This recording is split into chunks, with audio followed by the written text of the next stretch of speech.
एक तासुर यह पाया जा रहा है कि गिरफ्तारी के बाद जो जो रहनुमा रिलीज हो रहा है वो अपना क़िबला दुरुस्त कर रहा है या फिर करवाया जा रहा है। इस पर बात करेंगे। पैनल में मेरे साथ नवीद चौधरी साहब, पीजे मीर सर, इफ्तिखार साहब और जावेद साहब मौजूद हैं। नवीद साहब, क्या कहते हैं, परवेज़ इलाही की हवा किस तरफ जाएगी? देखें, परवेज़ इलाही की गिरफ्तारी ड्यू थी और उसमें तख़ीर हो गई। उसकी यकीनन कुछ वजूहात होंगी।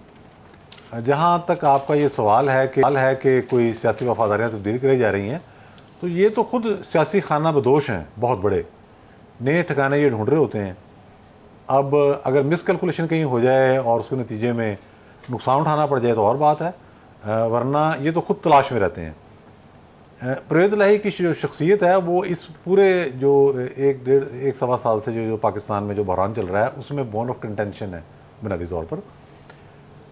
हमने देखा कि जब तहरीक अदम एतमाद इमरान खान साहब के ख़िलाफ़ कामयाब हो गई तो उसके बाद परवेज़ इलाही, जिन्होंने PDM और पीपल्स पार्टी के साथ मिलकर पंजाब में वज़ीर आला बनना था, अचानक PTI की तरफ चले गए और बाद में उन्होंने बताया कि जनरल बाजवा साहब ने हुक्म दिया था। यानी कि इस हद तक ये लोग कॉम्प्रोमाइज्ड हैं कि हर चीज़ पूछ के करते हैं। और उसके बाद एक बहरान शुरू हुआ। परवेज़ इलाही की वजह से ही सुप्रीम कोर्ट ऑफ पाकिस्तान के 3 जजों ने आइन रीराइट कर दिया। वो एक, अब जब आप इस तरह की लड़ाई में चले जाते हैं जहाँ कुछ लोगों ने तुसी लेनी हो, कुछ ने नए उहदे लेने हो और आप उसमें फरीक बन जाएं, अंदाजे की गलती कर जाएं। इनका बेटा जो है वो करप्शन के हवाले से उसका बहुत नाम है और तो कहते रहे उसको वज़ीर नहीं बना रहे थे पहले। वैसे भी बहुत सारे मामलात हैं, खुद इनके अपने पर भी मामलात थे। अब वो जो कैलकुलेशन हो रही थी, ये खुद बता रहे हैं टीवी पर बैठकर, PTI में बाकायदा शामिल होने से चंद रोज़ पहले जनरल फैज़ हमीद को हुक्म दिया था और फैज़ हमीद साथ मिला हुआ था कि परवेज़ इलाही और मुनस दोनों को अंदर कर दो और बाहर आने नहीं देना।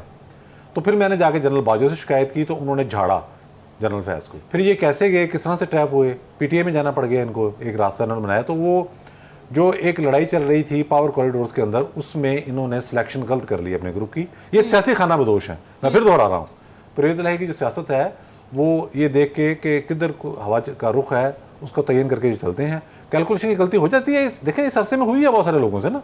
मामला इतने अजीबो गरीब थे जी। पाकिस्तान में जो एक गैर यकीनी की कैफियत है जिसमें खासूसन जो अदलिया ने रोल प्ले किया है वो तो कभी भूला नहीं भुलाया नहीं जा सकेगा। बहुत ही खौफनाक रोल उन्होंने प्ले किया। तो उसमें इनसे भी कैलकुलेशन की गलती हुई, आज ये गिरफ्तार हो गए। तो जो अगर आप ये कह रही हैं कि उनकी वफादारियाँ तब्दील कराई जाएंगी, मैं आपको पूरे वसूख से कहता हूँ कि वो खुद ढूंढ रहे होंगे कि अब कौन सी ऐसी डाल है जहाँ पे मेरा कोई मजबूत आशियाना बन सकता है, मैं किधर को जाऊँ। आपने फवाद चौधरी की मिसाल दे दी, कल वो शाह महमूद से मिले हैं तो शाह महमूद के मतलब जो कल मैंने बात आपको बताई थी, आज मुझे अपने ज़राए से तस्दीक हुई है कि वो भी ये देख रहे हैं कि मेरे लिए पैकेज कहाँ से बेहतर मिल सकता है। नवीद साहब, लेकिन दोनों तरफ से ये बात भी एक्सपेक्टेड है कि वो माइनस इमरान का इंतजार कर रहे हैं और उसके लिए आखिरी बॉल तक खेलेंगे ये दोनों भी। जी देखें, वो मामला इस तरह से होता है कि अपने लिए हर आदमी तहफ़्फ़ुज़ ढूंढता है, गारंटियाँ ढूंढता है। गारंटियाँ ढूंढते ढूंढते ही परवेज़ इलाही PTI में शामिल हुए थे या उससे पहले उसकी मदद से वज़ीर आला बने जब काफ लीग में थे। तो अब भी इस वक्त भी वो गारंटियाँ ढूंढ रहे हैं। सच्ची सी लड़ाई। नवीद चौधरी साहब, आप मुझे ये बताएं कि कहा गया है ख़ुसूसी कमेटी की जानिब से कि नजम साकिब पेश नहीं हुए तो उनके समन जारी कर दिए गए, लेकिन आप अदालती कार्रवाई भी देखें, वो कहते हैं कि पार्लियामेंट के एहतराम और तहम्मुल करते हुए हम ख़ुसूसी कमेटी का नोटिफिकेशन मुअत्तल नहीं कर रहे, लेकिन हुक्मनामे के मुताबिक पिटिशनर नजम साकिब को ख़ुसूसी कमेटी की तलबी का समन मुअत्तल है। देखें, अदालत ने तो अपनी तस्दीक खुद करवा लिया है। ये खुद ये लफ्ज़ जो आपने पढ़े हैं दोबारा पढ़ ले, आपको खुद ही समझ आएगी कि क्या लफ्ज़ कहे और उसका क्या एहतराम किया उन्होंने। हमने कल गुजारिश की थी यहाँ पर कि जो कुछ इस्लामाबाद हाई कोर्ट के फाजिल जज ने किया है वो एक बेकार मश्क है और इदारे का एहतराम और उसका इख्तियार और उसकी साख को ज़ख्म पहुँचाने की कोशिश है खुद जज साहब की जानिब से। आपने देखा क्या हुआ, उन्होंने कहा जी आप नहीं बुला सकते, इजलास भी हुआ और कार्रवाई भी हुई, समन भी जारी हो गए। तो कहाँ है इस्लामाबाद हाई कोर्ट जी? किसने कहा था आपको? हम कल भी कह रहे थे कि आपका ये काम नहीं है। अच्छा, 4 रुकनी अब माहिरीन की कमेटी बनाती है कि ये हमारा हेल्प करें। उसमें शामिल कौन है? एतजाज़ अहसन PTI के, मखदूम अली खां प्रोफेशनल वकील, रज़ा बानी पीपल्स पार्टी के और मोहसिन शाहनवाज राजा नून लीग के, यानी कि ऑल पार्टीज कॉन्फ्रेंस। रज़ा बानी ने आज कैटेगोरिकल कह दिया है जज साहब का जिक्र करते हुए कि जनाब आपने आइन की खिलाफवर्जी कर दी है, करेंगे नहीं, कर दी है आपने। तो वो तो करारा जवाब उनकी तरफ से आपको आ गया। आज कार्रवाई हो रही है और वहां कहा गया कि ये चीफ जस्टिस का जो बेटा है नजम साकिब, ये भी अपने बाप की तरह से खुद को चीफ जस्टिस समझता है, साकिब निसार की तरह से। क्या आपके पले रह गया? मतलब अदालतों को फैसले करते हुए या ये कार्रवाई कर समन जारी हो गया, आप कहते हैं जी हमने मुअत्तल कर दिया, कच्चा आप करें तो इन्हें अदालत, इनको कमेटी बैठी है ना, अब जैसे आपको चाहिए थोड़ी सी बताएं अपने आपको कि मैं हूँ मैदान में, आप करें तो इन्हें अदालत का नोटिस, ताकि अगली कमेटी जो सरकार कमेटी बैठे हुए आपको भी बुला ले। देखिए खराबियां आपने खुद पैदा की हैं और मुसलसल पैदा की हैं। ये सब कुछ जो कुछ मामला हम जो मंजरनामा हमारे सामने है उसमें जुडिशरी का बहुत बड़ा रोल है। आप देखें क्या तमाशा हो रहा है। चीफ जस्टिस ऑफ पाकिस्तान आज कह रहे हैं, और तमाशे का लफ्ज़ जो है ये पार्लिमानी है, इसको किसी और माने में ना लीजिएगा, कि देखें जी वो पार्लियामेंट को पता ही नहीं था, हमने रिकॉर्ड मंगवाया उनसे तो उन्होंने नहीं दिया, हमने वेबसाइट उठा लिया। जरा आप अंदाजा लगाएं, यानी कि पार्लियामेंट ने चीफ जस्टिस के कैटेगोरिकल ऑर्डर को कि रिकॉर्ड देना पड़ेगा, उन्होंने उसे कहीं भी नहीं लिखा, out rightly rejected. Supreme court of Pakistan का वो बेंच जिसकी सरबराही चीफ जस्टिस कर रहा और हम ख्याल जज मौजूद हैं, उन्होंने उठा के एक तरफ फेंक दिया।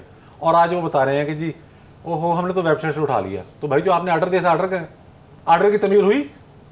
फैसले करते वक्त ये देखना होता है कि कानून क्या है, इदारे का इख्तियार क्या है, और उसके मुताबिक आपने आगे जाना है। अब यहाँ क्या हो रहा है देखें, बलवे हुए 9 मई को। अब जब आपने इब्तदाई काम करना है बलवा रोकने के लिए, तो आपने MPO के तहत लोगों को नजरबंद करना है, ये DC का इख्तियार है, फिर उसको चैलेंज करने का पूरा तरीक़ाकार मौजूद है। यहाँ हमारे जज आज तक ये कर रहे हैं कि जितने बंदे डिटेन किए गए सारे के सारे एक ही हुक्मनामे के तहत बरी। ये कौन सी अदालतें हैं भाई, ये कौन सा इंसाफ हो रहा है?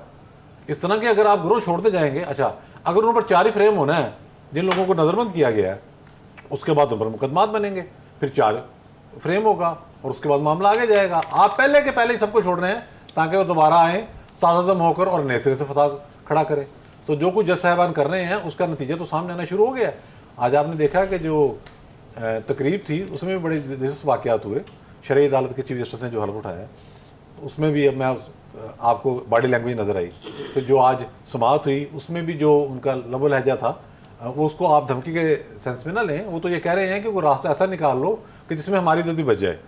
Supreme court practice and procedure जो बिल है वो तो मंजूर होना ही होना है, बनना ही बनना है। उन्होंने कहा एक हमारी तरफ से भी एक चीज़ गई हुई है, वो भी यही है। तो अटारी साहब को दरमियाना जो रास्ता कट गया ना, बस साड़ी भी इज्जत बचा लो, ये उन्होंने नहीं कहा। जो उन्होंने अल्फाज इस्तेमाल किए ना कि देखते हैं तेज़ कौन है, मकसद ये है, वो कहते हैं कि आप भी अपनी राय दे दें, हम भी दे देते हैं। नवीद वो खुश करना चाहते हैं वकला को भी, वो वकला का भी मुतालबा है कि इस कुछ चीज़ों में अमेंडमेंट की जाए और कुछ नए रूल्स बनाए जाए। ये वकला का भी मुतालबा है। इस बिल की गालिबन यहाँ पे ये चाहते हैं सुप्रीम कोर्ट के वो कर ले ताकि शाबाश। हत्ता कि इस बिल की जो हमायत है वो खुद हामिद खान साहब कर चुके हैं। नवीद साहब आपको क्या लग रहा है, मईशत पर सियासत हो रही है? क्योंकि आप ये भी तो देखें, मई में रिकॉर्ड महंगाई हमने देखी है, 48.7% महंगाई रिकॉर्ड की गई थी, और क्या आने वाले वक्त में हम इसकी कीमत अदा करेंगे? देखें एक चीज़ तो बिल्कुल वाज़ेह है कि IMF पाकिस्तान के साथ खेल रहा है। उनका ये मकसद है ही नहीं कि हम उनकी शराइत पूरी कर दें। बड़े क्रेडिबल जो हमारे न्यूज़पेपर हैं फाइनेंस के, वो इस हवाले से रिपोर्टें शेयर कर चुके हैं कि पाकिस्तान जब सारी रिक्वायरमेंट मीट कर लेता है तो वो गोल पोस्ट ही बदल देते हैं। मतलब मेरे सामने गोल है, मैं गोल करने गया, उन्होंने गोल पोस्ट बदल दी। $6.5 अरब उनका है सियासी एजेंडा मुकम्मल तौर पे। और सियासी एजेंडा क्या है? CPAC। जिस तरह इमरान खान ने आते सारे कागजात हर चीज़ उनको दे दी थी। ये मामला, ये बयान देना कि पाकिस्तान में सियासी हिस्से काम आना चाहिए, ये निशानदेही कर रहा है कि गेम क्या है। मिस्र के अंदर इनके बहुत गहरे पंजे हैं IMF के। जिस वक्त मुर्सी वज़ीर आज़म बने और उसके बाद हमने देखा कि फिर जनरल CC आया, मार्शल, बदतरीन हालात थे वहाँ। $15 अरब की इन्वेस्टमेंट वहाँ IMF ने की।